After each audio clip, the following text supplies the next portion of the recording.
በህይወት ትልቅ ትርጉም ያለው ህይወት መኖር የምትፈልግ ከሆነ በቃ ለጊዜ ዋጋ መስጠት አለብህ። ጊዜ ባሪያ ከመሆን ጊዜን ገዝቶ መኖር አስፈላጊ ነው። ነገ ነገ ነገ የሚል ፕሮካስቲኔሽን ሁልጊዜም ቢሆን በህይወታችን ወደኋላ ከሚጎትቱን ትልቁ ነገር ነው ማለት ነው። እንግዲህ የአንድ ህፃን ልጅ ታሪክ ነው የምናነሳው። ይህ ህፃን ልጅ በጊዜ አለመጠቀሙ ምን ጎዳው፣ በኋላ ላይ ደግሞ ከጊዜ ተምሮ ምንድነው ያሻሻለው የሚለውን እንማራለን ዛሬ ማለት ነው በዚህኛው ቪዲዮአችን። እና ሁሌም ቢሆን ለጊዜ የምንሰጠው ቫልዩ፣ ለጊዜ የምንሰጠው ክብር እኛ ነገ ለምንደርስበት ስኬት ትልቁ ሚና የሚጫወተው እሱ እንደሆነ ማወቅ አለብን ማለት ነውና ጊዜን እንዴት አድርገን መጠቀም አለብን፣ ጊዜን እንዴት አድርገን የኛ ባሪያ ማድረግ አለብን የሚለው በጣም በህይወታችን መሰረታዊ ነገር ነው። ሰዎች እንዲለያዩ ያደረጋቸው ትልቁ ነገር የጊዜ አጠቃቀማቸው ነው ማለት ነውና ለሁሉም እኩል የተሰጠ ነገር ግን አጠቃቀማችን ብቻ ልዩነትን የፈጠረው ጊዜ ነው ማለት ነውና ጊዜን እንዴት አድርገን መጠቀም አለብን የሚለው ህይወታችንን ይወስነዋል ማለት ነው። ሰላም ውድ የሀዌኔት ቻናል ተከታታዮች እንደምን አላችሁ? ባላችሁበት ሰላማችሁ ይብዛ እያለን ዛሬ እንግዲህ በመግቢያው ላይ ለማውራት እንደሞከርነው ዛሬ ትልቁ ይህን ቪዲዮ እንድንሰራ ያስፈለገበት የጊዜ አጠቃቀማችን ምን ይመስላል የሚለውን እንድንዳስስበት እና የዛሬ ታሪካችን የሁላችንም ታሪክ እና የሁላችንም ችግር የሆነው የጊዜ አጠቃቀም ቀጠሮ ማብዛት የሚለውን ለማስተማር የታሰበ ቪዲዮ ነው ዛሬ ለመስራት የፈለግነው። የሁላችንም ችግር በየቤታችን የሆነው ምንድነው? ፕሮካስቲኔሽን ወይም ደግሞ ነገ የሚል ነውና ነገ ሌላ ነገን ይወልድና ከነገም አልፎ ወር ከወርም አልፎ ደግሞ አመታት ሲቆጠሩ እናያለን። የሆነ ነገር ለመስራት እንሞክራለን። ነገር ግን ቀጠሮ ስለምናበዛ ያንን ነገር ሳንጀምረው ይቀርና ጊዜው ማለፉ አይቀርም። መጨረሻ ላይ ሪግሬት ስናደርግ ይታያል። ጊዜን በትክክል የማንጠቀም ከሆነ የጊዜ ባህሪያ ነውና አንድ ቀን ጊዜ በራሱ ሲቀጣን ይታያልና ይህንን ቪዲዮ ለመስራት ነው የወደድነው። እንግዲህ አሁን ብዙዎቻችን ረፍት ላይ ልንሆን እንችላለን። ክረምትም ስለሆነ ብዙ ተማሪዎች በየቤታቸው ረፍት ላይ ነው ያሉት። ነገር ግን ትናንትና ነገ እንሰራዋለን ያሉትን ነገር አሁንም ነገ እያሉ ረፍቱ ራሱ በከንቱ እያለቀባቸው ይገኛልና ምናልባትም አንዳንድ ሰዎችን አላርም ማድረግ ከተቻለ በሚል ነው ይህንን ቪዲዮ መስራት የፈለግነው። ካነበብነው፣ ካየነው፣ ካገኘነው ለትውልዱ ማካፈል እንግዲህ ትክክለኛው የሰውነት ባህሪ ስለሆነ ይህንን ቪዲዮ መስራት አስፈልጓል ማለት ነው። እና ለቻናላችን አዲስ ሆናችሁ ቻናላችንን ሰብስክራይብ፣ ቪዲዮአችንን ላይክ በማድረግ እንድታበረታቱን በአክብሮት እንጋብዛለን። ይህንን ቪዲዮ እስከ መጨረሻ ድረስ በመከታተል ለህይወታችሁ አንድ ትንሽ ጠብታ መውሰድ እንደምትችሉ እኔ ሙሉ እምነት አለኝ። እንግዲህ ዛሬው ታሪካችን የሁሉም ሰው ታሪክ እንደሚሆን ምንም ጥርጥር የለውም። እንግዲህ ብዙዎቻችን በሀገራችን ስንኖር እንግዲህ ቤተሰብ እኛ ላይ ትልቅ እምነት ይኖረዋል። በልጃችን ያልፍልናል ብሎ እኛን ሲያስተምር ለእኛ ትልቅ ዋጋ ሲከፍል ይታያልና ያንን የምንዳስስበት ቪዲዮ ነው። ያ ብዙዎቻችን የብዙ ሰው ቤት እንደሚነካካ ምንም ጥርጥር የለውምና ይህ ቪዲዮም ታሪኩ ቀጥታ የኛው ታሪክ ነው እንደመነሻ ለመጠቀም የምሞክረው። ይህንን ታሪክ እንግዲህ ሁላችን ታሪክ እንደሚሆን እምነት አለኝ። ከታሪኩ እንግዲህ የሆነ ቁም ነገር እንደምንማር እርግጠኛ ነኝ። ነገር ግን እስከ መጨረሻው ይህንን ቪዲዮ መከታተል በጣም አስፈላጊው ነገር ነው። ታዲያ ምንድነው የሆነው? እንግዲህ አንድ ልጅ ነበር። ይህ ልጅ እንግዲህ ከበጣም ምስኪን ከሚባሉ ቤተሰብ የተገኘ ልጅ ነው። ቤተሰቦቹ አባትየው ለሰዎች ቀን ስራ በመስራት የሚተዳደር ነው። እናትየዋም እንደተለመደው የሰው ቤት የሄደች ምግብ በማብሰል ልብስ በማጠብ እንዲሁም ደግሞ የሰው ቤት በማጽዳት የሚተዳደሩ ሁለት ባልና ሚስቶች ነበሩ። እነኚህ ባልና ሚስቶች እንግዲህ አንድ ልጅ ይወልዳሉ። ታዲያ እነኚህ ቤተሰቦች ይሄ ልጃቸው ልጅ ብቻ ሳይሆን ተስፋቸውም ጭምር ነበርና በጣም በልጃችን ያልፍልናል፣ ይሄ ልጅ ትልቅ ቦታ ይደርስና ነገ የኛም ህይወት ይለውጣል ብለው የሚያስቡት አይነት ልጅ ነው። ልጁ እውነትም የሚያጠግብ እንጀራ በምጣዱ ይለያል አይነት ነገር ነውና በጣም ጎበዝ፣ በጣም ታታሪ የሆነ በትምህርቱ ጎበዝ የሆነ ልጅ ነው። ነገር ግን አንድ በሽታ አለበት። ያን በሽታ ምንድነው? ሁሌ ነገሮችን ነገ የማለት ነገር አለ። ነገ ሰራለው፣ ይደርሳል፣ ቆይ የሚል አቲቲዩድ አለው ማለት ነውና ይሄ አቲቲዩዱ ታዲያ ዋጋ አስከፍሎት እናያለን በዚህ ታሪክ ውስጥ ማለት ነውና እኛስ ታዲያ ምኑ ጋር ነን የሚለውን እንድንገመግምበትም የመጣ ቪዲዮ ነው ማለት ነው። ታዲያ ልጅ በትምህርቱ ጎበዝ ነው። በትምህርት ቤት ውስጥ በጣም ጎበዝ ከሚባሉት አይነት ተማሪ ነው። ነገር ግን ሁል ጊዜ ፕሮካስቲኔት ወይም ደግሞ ነገሮችን ነገ እንሰራዋለሁ፣ ይደርሳል፣ ቆይ ብሎ ወደ ጨዋታ የማዘውተር ችግር አለበት። አባትየው ታዲያ ሁሌ ይመክረዋል። አንተ በጣም ጎበዝ ልጅ ነህ፣ ትልቅ ቦታ እንድትደርስ እንፈልጋለን እና ጊዜህን በደንብ መጠቀም አለብህ እያለ ሁሌም በሚችለው አቅም ምክር ይለግሰዋል። ያ ልጅም እንደዛው እያለ የትምህርት ቤቱ ላይ በጣም ጎበዝ ነው። ታዲያ ትምህርት ቤቱ አንድ ጊዜ ስኮለርሺፕ አዘጋጀ ማለት ነው። ያን ስኮለርሺፕ ማለፍ የሚችለው በግቢ ውስጥ በጣም ሰቃይ የተባለና ፈተናውን ያለፈ ተማሪ ነው። አባት ምን ያደርጋል? ቁጭ አድርግና ይሄንን ልጄ አንተ ይሄንን ስኮለርሺፕ እንድታልፍ እንፈልጋለን፣ ማለፍም ትችላለህ፣ ግን በደንብ ማንበብ አለብህ ብሎ ይመክረዋል። ልጅም እሺ ይላል። ነገር ግን የተባለውን ነገር ቀጥታ ወደ ተግባር አይደለም የቀየረው ማለት ነው። ይደርሳል እያለ ገና ጊዜ አለኝ በማለት ጊዜውን ሲያባክን ቆየና እዛ ፈተና ላይ ቀኑ መድረስ አይቀርም ወደ ፈተና ገቡ። በዛ ፈተና ያ ልጅ ፌል ያደርጋል ማለት ነው። ከትምህርት ቤት ሲመጣ በተሰበረ ልብ አባቱ ጋር መጥቶ ፈተናው እንዳልተሳካ እንደወደቀ ይነግረዋል። አባትየው ምንም ቃል ሳይተነፍስ በጣም በተሰበረ አንደበት ልጁን ምንም ሳይለው ወደ ቤቱ ይገባል። ያ ልጅም በአባቱ ሁኔታ በጣም ይጎዳና ሌሊቱን ሙሉ እንቅልፍ አጥቶ ያድራል ማለት ነው። በቃ እንደዚህ ባረግ ዶሮ በደንብ አንብቤ ቢሆን ኖሮ አባቴ በዚህ ልክ አያዝንብኝም ብሎ መጨነቅ ሲያብሰለስል ያድርና ጠዋት ተነስቶ እየተንቀሳቀሰ እያለ እዛ አካባቢ ላይ በጣም ጠቢብ የተባሉ ሰው ያገኙታል። ልጄ ምንድነው የሆንከው? ምን ሆነህ ነው እንደዚህ ተከዝጉ? ውስጥ ልክ አይደለም፣ ቤተሰብ ሰላም አይደለም ብለው ይሉታል። ያ ልጅም እንግዲህ እኛ አባት በጣም ጥበበኛና ከችግሩ መፍትሄ እንደሚያመጡ ስለሚያምን እንዳለ የሆነውን ነገር በሙሉ ያስረዳቸዋል። ነገር ግን ምንም ሳይሉ ፈገግ ብለው ብቻ አንድ ትዕዛዝ ነው ያዘዙት። መፍትሄ የማይመስል ግን በትዕዛዝ ውስጥ ማስተማር ስለፈለጉ የሆነ ቅል ያነሱና ውሃ ቀርቶ እንዲያመጣ ያዙታል። ውሃ በቅርብ ርቀት ላይ ስለነበር ማለት ነው። ነገር ግን ልጁ ያላስተዋለው ነገር ምንድነው? ቅሉ ከጎኑ ላይ ሽንቁር ነበረው። ያንን ቅል ይዞ ወንዝ ይወርዳል። ልክ ውሃውን ቀርቶ ሲመጣ መንገድ ላይ ጓደኞቹን ያገኝና በወሬ ይዙታል ማለት ነውና እዛው እያወራ ከቅል ውስጥ ያለው ውሃ እየፈሰሰ እየሄደ እያለቀበት ነው ማለት ነው። እዚህ እየቆየ ወሬውን እያረዘመ በሄደ ቁጥር ውሃው እየፈሰሰ እያለቀ ነው የሚሄደው ማለት ነውና ልክ አውርቶ ወሬውን ጨርሶ ውሃውን ሽማግሌው ጋር ይዞ ሲመጣ ኦልሞስት መሀል ደርሷል። ኦልሞስት ባዶ ሊሆን ምንም የቀረው ነገር የለም። በጣም ጎሏል ማለት ነውና እንዴ ምንድነው? እኔ እኮ ሙሉ ነው ሙሉ አድርገህ ይዘህ እንድመጣ ነበር ያልኩህ፣ ለምንድነው እንደዚህ ሆነብህ ምናምን ብሎ ሲሉት በቃ ሽንኩር እንደሆነ አላየውም፣ መንገድ ላይ ጓደኞች ያገኙኝ እያወራው ምናምን ብሎ ማይሆን መልስ ይሰጣል ማለት ነው። በዚህም ጊዜ ያንተም ህይወት እንግዲህ ይሄ ነው ብለው ይነግሩታል።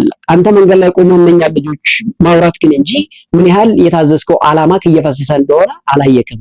ሁለተኛ ቅሉ ሽንቁር መሆኑን በደንብ አስተውለህ ቢሆን ኖሮ ሽንቁሩን ውሃ እንዳያፈስብህ የሆነ መፍትሄ ትፈልግ ነበር። ነገር ግን ያንን ባለማስተዋል ሽንቁሩ ውሃውን ሊያፈስብህ ይችላል። መንገድ ላይ እየቆየ በሄድክ ቁጥር ያለው የውሃ መጠን እየቀነሰ ይመጣል። ስለዚህ በህይወትህም አንተ ነገሮችን በጊዜ እስካልሰራ ድረስ የህይወትህ ላይ ያለው የስኬት ጋር የመድረስ እድልህ እየጠበበ እየወረደብህ ይመጣል። ስለዚህ በትክክል ታይምክን ፕሮፐርሊ ብትጠቀም ኖሮ አባቴ የሚልህን ነገር በትክክል ሰምተህ ቢሆን ኖሮ ጥናትን ከጊዜው ጀምረህ በደንብ አንብበህ ቢሆን ኖሮ ይህንን ውጤት አታመጣም ነበረ። ስለዚህ በህይወትህ ስኬታማ መሆን የምትፈልግ ከሆነ ሁል ጊዜ ነገ የሚልን አቲቲዩድ ማስቀረት አለብህ። ታይም ፕሮፐርሊ ጊዜህን መጠቀም አለብህ። ለነገ የሚባል ነገር መኖር የለበትም።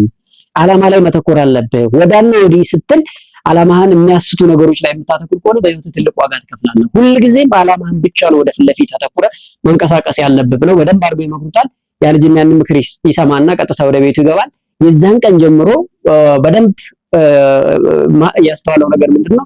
ትክክለኛ ህልሙ ላይ ብቻ ማተኮር እንዳለበት ይማራል ማለት ነው። ለሌላ ጊዜ እድል ራሱን ለማዘጋጀት ይወስናል። በደንብ አድርጎ ማንበብ ይጀምራል ማለት ነው።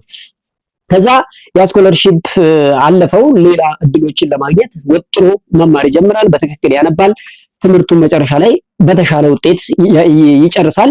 ወዲያው አካባቢው ላይ ቫካንሲ አንድ ባለሀብት ያወጣል ማለት ነው። ስራ እድል ያወጣል ማለት ነውና እዛ ስራ እድል ላይ ለማለፍ ወይም ደግሞ ያንን ስራ እድል ለማግኘት ፈተና መፈተን ይጠበቅባቸው ነበረ። ያንን ፈተና ያለፈ ተማሪ ደግሞ ኢንተርቪው ለፕሮጀክት ማዘጋጀት ይኖርበታል የሚል መስፈርቶች አውጥተዋል ማለት ነው። ስለዚህ ቆረጠ። ያንን ፈተና ለመፈተን ለቤተሰቡ ይናገራል። በዚህ ሰዓት አባቱ ምንድነው ያደረገው? አንድ አሮጌ ሰዓት ያመጣና በልጄ ይቅና፣ ሁል ጊዜ ማስተዋል ያለበት እጁ ላይ ሰዓቱን ካደረገለት በኋላ ሁል ጊዜ ይሄ ሰዓት አይሰራም፣ አሮጌ ነው፣ ነገር ግን ሁል ጊዜም የጊዜን ቫልዩ እንድታስታውስ ነው ያደረኩልህ ምናምን ብሎ ይሰጠውና ይልከዋል ማለት ነው። ያ ልጅ ይሄዳል፣ ያንን ፈተና ይፈተናል። ፈተናው በጣም ከባድ ነው።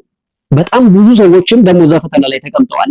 ነገር ግን ብዙዎቹ ልክ ፈተናውን እንደጀመሩ ሲያዩ ስለከበዳቸው ጥለው ሁሉ መውጣት ጀመሩ ማለት ነው። እሱ ግን እስከ መጨረሻው ያንን ፈተና መታገል ይጀምራል ማለት ነው። እንዳለ ተማሪው ጥሎ ሄዶ 10 ተማሪ ብቻ ይቀራል። 10 ውስጥም እሱ ነበረ በአጋጣሚ ማለት ነው። ያንን ፈተና የተሻለ ውጤት ካመጡት ጥቂት ተማሪዎች ውስጥ እሱ ነበረ ማለት ነው፣ የዛን ጊዜ ማለት ነው። ያንን ፈተና ጥሩ ውጤት አመጣ። በጣም ታታሪ፣ በጣም ትጉ ሆኖ በመስራቱ ማለት ነው። ያንን ፈተና ካለፉ በኋላ ፕሮጀክት ማዘጋጀትና ያንን ፕሮጀክት ፕሬዘንት ማድረግ የመጨረሻው ለዛ ስራ የሚያሳልፋቸው ፈተና ነበር ማለት ነው። ያ ልጅ ፕሮጀክቱን ያተኮረው ምንድነው አካባቢው ላይ ያለውን ፕሮብሌም እና እዛ አካባቢ ላይ ያለ ሰዎችን ከችግር የሚያወጣ ፕሮጀክት ነበረ መቅረጽ የፈለገው ለዛ ለፕሬዘንቴሽን ማለት ነው። ያንን ፕሮጀክት በደንብ አድርጎ አዘጋጀ። እያዘጋጀ እያለ እንግዲህ ቀኑ ወደፊት ነው የሚፈተኑበት ጊዜ አንድ የባለ ሀብት ልጅ አብሮት ነበረ። አንድ ዶርም ውስጥ ተደርገው የሚዘጋጁት ሁለት ሆነው ማለት ነው። ያ ባለ ሀብት ልጅ በአለባበስም በሁሉም ነገሩ ከዚህ ልጅ የተሻለ ስለነበር አሁን አንተ ፕሮጀክት አዘጋጅተህ ለፍተህ እኔን በልጠህ አልፋለሁ ብለህ ነው የምታስበው ብሎ ይቀልድበት ያሾፍበት ነበረ። በአኗኗሩ ሁኔታ ስለ አይቶ ማለት ነው ያ ልጅ። ነገር ግን ይሄ ልጅ ምንም ነገር ጆሮ ላይ ባይለበስ ብሎ ነገሮችን በትኩረት ይሰራ ነበር። ታዲያ ያ ባለ ሀብት ልጅ የልጁን ታታሪነትና ትጋት ሲያይ እንደሚያሸንፈው ደግሞ ፍራቻ በውስጡ ስላደረ ይሄ ልጅ ስራውን ሰርቶ ልክ ሲተኛ የዛን የልጅ ፕሮጀክት ይሰርቀዋል ማለት ነው። ኦልሞስት ፕሬዘንቴሽኑ ደርሷል። ትንሽ ጥቂት ቀን የቀረው 2-3 ቀን ሲቀረው ያን ልጅ መተኛቱን አይቶ ያን ፕሮጀክት ይሰርቀዋል ማለት ነው። ያዘጋጀውን ፓወርፖይንት ያዘጋጀውን ዶክመንት በሙሉ ይሰርቅበታል። ያ ልጅ ግን አሁንም ዶክመንቱ በመሰረቁ ተስፋ ቆርጦ በቃ ከዚህ በኋላ አለቀልኝ አበቃልኝ አላለም። በዛች በ3 ቀን ውስጥ በቀረችው ቀን ውስጥ ደግሞ እንደገና ያንን ፕሮጀክት ሪራይት አድርጎ አዘጋጅቶ በማግስቱ በፕሮጀክቱ የሚቀርብበት ዲፌንስ ቀን ፊት ለፊት ይቀርባል። ያንን ፕሬዘንቴሽን ጽድት አድርጎ በደንብ አድርጎ ፕሬዘንት ያደርጋል። እንዳለ እዛ አካባቢ እዛው እንትን ውስጥ የቀረቡት ፈታኞች እንዲሁም ፕሬዘንቴሽኑን የሚከታተሉ ሰዎች ሙሉ በሙሉ ተነስተው በጣም ሞራል ሰጥተው አጨብጭበው በፕሮጀክቱ ተደንቀው ያንን ልጅ ያሳልፉታል ማለት ነው። በዚህ ሰዓት ያ ካምፓኒ እነኛ ልጆች ዶርም ውስጥ ሲያደርግ ሲሲቲ ካሜራ ሰቅሎ ነበርና ለካ ያ ልጅ የዛን የምስኪን ልጅ ፕሮጀክት ሲሰርቅ በካሜራ ይዘውት ነበር ማለት ነው። ልክ ልጁ ዲፌንሱን እንዳቀረበ ያንን ሪዛልት ውጤቱን ከመንገራቸው በፊት ይሄኛው ልጅ የሱን እንትን እንደሰረቀና በካሜራ እንደያዘው የዛ የካምፓኒ ማናጀር ዶክመንቱን ለኦዲየንሱ ያቀርባል ማለት ነው። የሆነውን ነገር ያ ሁላ ተሰርቆበት ግን እሱ ወደ ኋላ ሸብረክ ሳይል በአንደቹ ባጭር ሰዓት ውስጥ እንደገና ጽፎ እንደገና ዶክመንት አዘጋጅቶ በዚህ ልክ ነው ፕሬዘንቴሽን ያቀረበላችሁ፣ ስለዚህ ለዚህ ካምፓኒ ትክክለኛው ሰው ይሄ ነው ብሎ በዛ በኦዲየንስ እዛ ሁሉ ሰው በተሰበሰበበት ያንን ልጅ የዛ የካምፓኒ ሰራተኛ አድርጎ በአንደኝነት ያሳለፈው ይባላል ማለት ነው።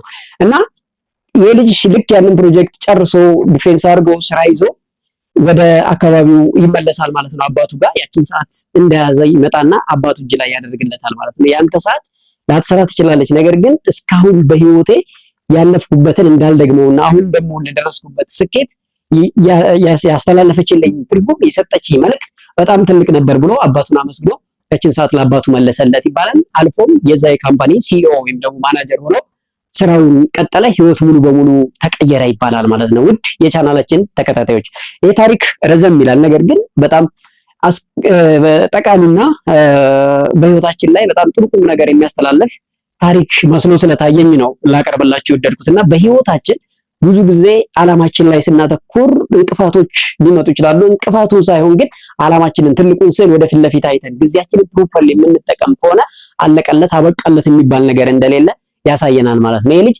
ዶክመንቱ ወይም ደግሞ ፕሮጀክቱ ከተሰረቀበት በኋላ ባለች ባጭር ሰዓት እንደገና ጽፌ እንደገና ማዘጋጀት አልችልም፣ በቃ የኔ ነገር አበቃ ብሎ ተስፋ አልቆረጠም። አንድ ሁለተኛ ደግሞ እኛ ስራችን ላይ አተኩረን ስንሰራ ሌሎች እንቅፋቶች ሲመጡ አምላክ ለኛ ደግሞ ትልቅ ከለላ እንደሚያደርግ ነው። ይሄ ልጅ ዶክመንቱ ሲሰርቅበት እንግዲህ ሲሲቲቪ ካሜራ እዛ ውስጥ መኖሩን አላስተዋለም ነበር ማለት ነውና እሱ እንግዲህ የራሱ ሙከራ አድርጎ ቢኖር ምናልባትም ተጠባበቂ ሆኖ ሊያልፍ የሚችል ነበረ፣ ወይ ደግሞ የተሻለ ማቅረቡ ሊያልፍ ይችል ነበር። ነገር ግን ቀጥታ ስራው ላይ ከማተኮር ይልቅ ጓደኛውን ለመጣል ጠልፎ ለመጣል ሲሞክር ያ እሱ የቆፈረው ጉድጓድ ለራሱ እንደሆነ ደግሞ እዚህ ጋር እናያለን ማለት ነውና አንዳንዴ ስራችን ላይ ብቻ አተኩረን እስከ መጨረሻው ፋይት ስናደርግ የሚመጡብን እንቅፋት እኛ ክፉ እስካላሰብን ድረስ አምላክ ለኛ ከለላ እንደሚያደርግ እንማራለን ከዚህ ቪዲዮ። አንድ ሁለተኛ ደግሞ ሁልጊዜም ቢሆን ተስፋ አለቀ የሚባል ነገር የባከነ ደቂቃ የሚባል ነገር በህይወታችን ትልቅ ቫልዩ ሊጨምር እንደሚችል ማወቅ ያስፈልጋል ማለት ነው። ሌላው በህይወታችን በምንም ታምር ነገ የሚባል ነገር መኖር የለብንም። ነገንን መግደል አለብን ማለት ነው። ዛሬ መስራት የምንችለውን ነገር ዛሬ ነው መስራት ያለብን እንጂ ነገ ወይ ተነገ ወዲያ የሚለውን ሌላ ነገ ወይ ሌላ ተነገ ወዲያ ስለሚወልድ በህይወታችን ወደ ኋላ እየጎተተን ነው የሚሄደው ማለት ነው። ሶ ፕሮካስቲኔሽን በህይወታችን በፍጹም አላስፈላጊ እንደሆነና ታይም ቫልዩ የሚባለው ነገር ደግሞ የጊዜያችን አጠቃቀም ሁሌም ቢሆን ለጊዜ ትልቅ ክብር፣ ለጊዜ ትልቅ ዋጋ መስጠት እንዳለብን ያስተምረናል ማለት ነው። ውድ የቻናላችን ተከታታዮች በየቤታችሁ ናችሁ ይህንን ቻናል የምትከታተሉ በተለይ ተማሪዎች ለጊዜ ያላችሁን አቲቲዩድ ለጊዜ ያላችሁን አመለካከት እስካልቀየራችሁ ድረስ በምንም ታምር የጊዜ ባሪያ እንደማትሆኑ እርግጠኛ መሆን የለባችሁ ማለት ነው። ስለዚህ ሁሌም በጊዜ ባሪያ እንዳንሆን ከተፈለገ ጊዜን እኛ ባሪያ አድርገን መግዛት አለብን። ያን አድርጎ ለመሄድ ደግሞ የሚያስፈልገው ትልቁ ነገር ምንድነው? ለጊዜ ትልቅ ቫልዩ በመስጠት ጊዜያችንን አክብረን የምንሰራውን ነገር በትክክለኛው ጊዜ መስራት እንዳለብንና ቫልዩ መስጠት እንዳለብን ከዚህ ቪዲዮ ትማራላችሁ ብዬ አስባለሁ። ለቪዲዮአችን እንግዲህ አዲስ የሆናችሁ ቪዲዮአችንን ላይክ አድርጉት፣ ቻናላችንን ሰብስክራይብ አድርጉ። በሌላ ጠቃሚና አስተማሪ ቪዲዮ እንገናኛለን። እስከዛው ግን ባላችሁበት